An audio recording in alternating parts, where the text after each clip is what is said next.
My name's Kevin Nakata. I work for Hobie Cat, and I own a company called Sea Samurai, which is a guide service out here in California. And Brian Nelli decided to come out to California and test his Florida skills on these awesome fish we have out here, California yellowtail, sheephead.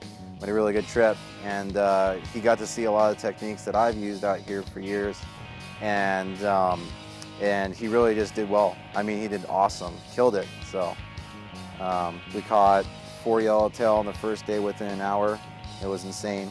We get there to the launch on Monday, and I heard that the water got cold. I mean, really cold. The water went from 76 degrees to 66 degrees, which is crazy. I've never seen any drop like that in the ocean before, ever. Brian's coming into town from Florida, spending 3 days to catch fish, and if we don't catch fish, like, I'm not going to be happy. He's not going to be too happy either, so we have to go and catch them.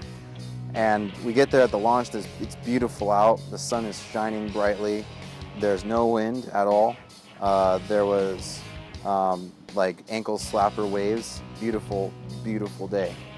What I was really worried about is, spending time making bait. And before, on Saturday, it took me 4 hours to make 4 baits, or 2 hours to make 4 baits. So it's bad, finding this big bait pile. We made bait in like 15 minutes, fully loaded, stacked, ready to go fishing. Right off the bat, we drop a bait in the water that was like probably 11 o'clock. He gets bit by a yellowtail. We use 30 to 40 pound fluorocarbon. It's about 6 feet long.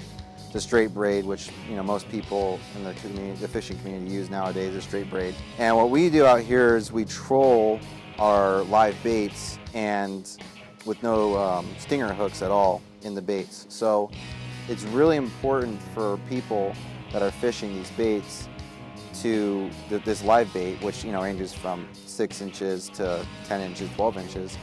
It's really important for people to understand that the fish needs to get eaten, the bait needs to be eaten, and the fish needs to be able to turn the bait around in its mouth and get the head down towards its throat. So with only one hook in the nostrils of the bait, you need to make this hook stick into the corner of the mouth of the fish. So if you don't give the bait enough time to be eaten, the problem is that you'll pull the bait out of the fish's mouth all the time. So one of the things that I teach to people is for them to hold the reel while they're pedaling, because we use Hobies, while you're pedaling, and then when you feel the strike, you're going to let it go for about 6 seconds.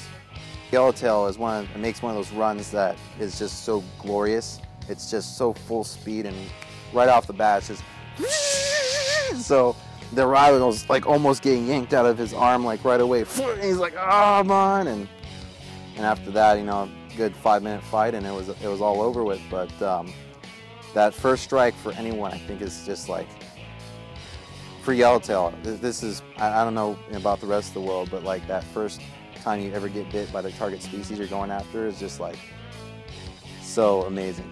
I don't care like if it's a bass or if it's bluegill. Like, every single angler must go through this same feeling. Who's the owner of Push and Water Kayak Charters in Florida, is one of the better, if not one of the best kayak anglers in the industry, and I think a lot of people would say the same thing. He definitely is the kayak angler of